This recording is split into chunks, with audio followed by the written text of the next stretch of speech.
Olá, meu querido amigo, olá, minha querida amiga, tudo bem com você? Seja muito bem-vindo, seja muito bem-vinda. Como você sabe, esse é o seu dose diária da lição da Escola Sabatina, um momento especial onde podemos estudar a Bíblia Sagrada.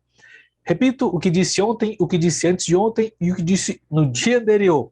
Se prepare para o próximo trimestre da lição da Escola Sabatina, onde vamos estudar o livro de Hebreus. Nós já temos aqui um exemplar, vamos falar sobre Hebreus, mensagem para os últimos dias. Então, tem o seu guia de estudo para juntos, para você estudar particularmente e para juntos aqui também conseguirmos, você poder acompanhar conosco o estudo da Bíblia Sagrada. Aqui na comunidade Terceiro Ato, nós faremos o sorteio de 2 lições, então se prepare, você já sabe a regrinha, faça um print da tela enquanto está assistindo aí nesse momento, ou se está ouvindo no Spotify, pare agora, faça um print. Se você está dirigindo, encoste o carro, tá? Por favor. A gente Para não cobre, não não tem temos seguro. seguro para acidentes envolvendo o Spotify no carro, tá? Pois é. Então para aí, tira um print da tela mesmo no Spotify e compartilhe nas redes sociais com a hashtag Dose Diária da Lecão, tá? Sem acento. E aí vamos fazer o levantamento e você vai participar do sorteio de 2 lições.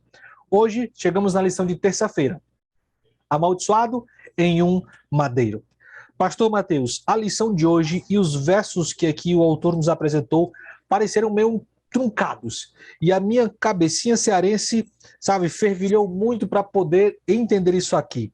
Especificamente ali em Gálatas capítulo 3, eu vou ler esse verso, quem sabe algum irmão também que leu, ficou ali meio que num dilema. No capítulo 3, no verso 10, Paulo diz assim: todos quantos, pois, são das obras da lei, estão debaixo da maldição. Então ele está dizendo que todos que são das obras da lei estão debaixo da maldição. Porque está escrito, e continua ele, maldito todo aquele que não permanece em todas as coisas escritas no livro para praticá-las. Pastor Mateus, numa leitura rápida, isso parece uma tremenda contradição. Ele está dizendo, maldito aquele que está embaixo das obras da lei, mas também maldito todo aquele que não está vinculado ao que está escrito no livro da lei para obedecer. E aí, pastor, é maldito ou não é maldito? Embaixo ou não da lei? Como que eu posso entender isso aí, pastor? Mais uma vez, saudamos vocês aí que estão nos acompanhando e vamos botar os neurônios para queimar um pouquinho, né? O pastor William fez. Porque Paulo, como diz o livro de Pedro, é um livro que Paulo escreve muito difícil. E na época de Paulo vivo, Pedro lendo e os irmãos lendo Paulo, muita gente não entendia o que Paulo estava dizendo. Agora imagine a gente 2000 anos depois, muita coisa aconteceu, muita compreensão, muita teologia veio, e até hoje existe muita má interpretação, se assim eu posso dizer, relacionada ao que o Paulo queria dizer, inclusive aqui em outros versos, principalmente nas vertentes anti-lei, que falam que a lei não tem mais valor, e eles usam esses versos para argumentar, tá vendo aí? Ó? Maldito aquele que ficar debaixo da lei, nós estamos debaixo da graça. O que Paulo está querendo dizer aqui? Paulo começa lá, depois faça uma leitura dinâmica a partir do verso 1, onde ele começa a questionar eles, e lá no verso 2 ele fala, recebestes o Espírito pelas obras da lei ou pela pregação da fé?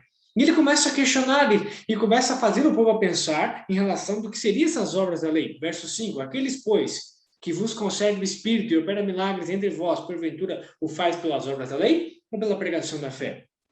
É o caso de Abraão, que creu em Deus e isso lhe foi imputado por justiça. E isso daí começou a trazer a ideia de fé para todos aqueles que creem. O que acontece? Paulo estava criticando aqui uma coisa que nós conhecemos hoje como legalismo. O que é legalismo? Eu achar que por cumprir a lei eu serei salvo. E eu preciso deixar bem claro para você, você não vai. Eu posso guardar os 10 mandamentos, posso guardar o sábado, posso fazer tudo bonitinho. Os judeus faziam isso na época de Jesus e Paulo. O que Paulo está batendo de frente com eles? Vocês entenderam errado. Você pode guardar a lei de ponta a ponta da melhor forma possível. Se você não aceitar a graça que vem de Cristo, não vai adiantar nada. Isso é forte? Sim, mas é verdade. Eu não posso ser salvo. O próprio livro de Gálatas fala que pela graça nós somos salvos. Aqui no capítulo 2, fala isso, né? Pela graça sois salvos mediante a fé, e isso não vem de vós, é dom de Deus, e não por obras, para que ninguém se glorie. Então é justamente essas obras, eu achar que é só porque eu faço as coisas, é que eu serei salvo. E Paulo já questiona e fala, vocês não receberam a verdade através de obras da lei. Vocês não receberam a verdade através de obras que foram feitas. E aí ele complementa isso lá no verso 10, que foi o que o pastor leu, né? Todos quanto, pois, são das obras da lei, ou seja, do legalismo, que acha que a lei salva, estão debaixo de maldição. Porque está escrito, maldito todo aquele que não permanece em todas as coisas escritas no livro da lei. O que Paulo está querendo dizer aqui? Você precisa guardar a lei? Sim, mas se você ficar só com a lei, você está debaixo dessa maldição. E aí ele complementa no verso seguinte, é evidente que pela lei ninguém é justificado diante de Deus, porque o justo vive pela fé, citando o livro de Abacuque. E aí ele continua, ora, a lei não procede de fé, mas aquele que observa os preceitos, por ele viverá. Ou seja, a lei não dá fé para ninguém. Ninguém, por guardar a lei, tem fé. A fé vem através da graça e a justificação feita em Cristo, que nos oferece a sua graça. Mas aquele que observa os seus preceitos, por ele viverá. Então, se nós guardamos a lei, nós vivemos pela lei, porque nós vivemos o amor de Cristo demonstrado na lei, como já estudamos em outras lições, nos ajuda a compreender melhor essa ideia de lei e graça, lei e amor, que andam juntas. A lei não salva, o que salva é a graça. E porque Jesus me salvou, é que eu guardo a lei. Deu para entender? Deus, ele não dá a lei no Egito. Ele salva o povo do Egito. Quando ele chega no deserto, ele fala, eu sou o Senhor teu Deus que te tirou da terra do Egito. Por isso, você vai guardar a lei. Êxodo capítulo 20. Depois ele relembra isso em outros momentos. A nossa guarda de lei não é para salvação, é porque já fomos salvos em Cristo. E como eu demonstro a forma que Cristo me salvou? Guardando a lei que ele me oferece. E aí, continuando a nossa leitura do texto, fechando essa questão do que Cristo sofre por nós, ora, a lei não procede de fé, mas aquele que observa os preceitos, por ele viverá. Cristo nos resgatou da maldição da lei. Que maldição é essa? Romanos 6, 23, o salário do pecado é a morte, fazendo ser ele próprio maldição em nosso lugar, porque está escrito, maldito todo aquele que for pendurado em madeiro.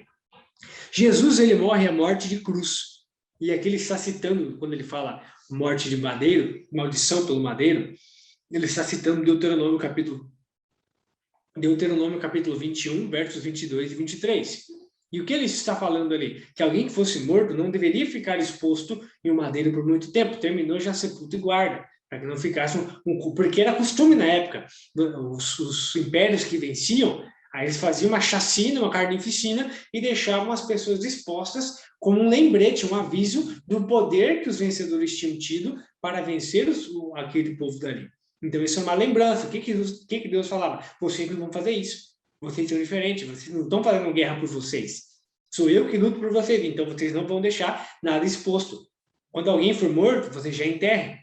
E Jesus passa por essa maldição, que seria a morte, e entenda aqui como morte eterna, e não a morte temporal, que nós cremos segundo a Bíblia, mas a morte eterna, separação total de Deus, distanciamento total de Deus, e essa separação eterna que ele faz, que ele passa em nosso lugar, ele sofre a maldição da lei, que era a morte, para que nós pudéssemos, segundo Romanos 6, 23, ter a vida eterna em Cristo Jesus, nosso Senhor. Nós só poderíamos ter acesso à vida eterna em Cristo Jesus, nosso Senhor, a graça salvadora, definitivamente, se nós aceitássemos o sacrifício que ele fez. Porque se Jesus não passasse pela cruz, não tinha salvação, não tinha morte. Jesus passa toda a ira de Deus, inclusive isso é um assunto que eu recomendo para você. Depois procure o livro A Ira de Deus, o Mundo dos Homens. É um livro que o pastor Emilson dos Reis escreve, aparecer aí na sua tela uma foto do livro para você ver qual que é.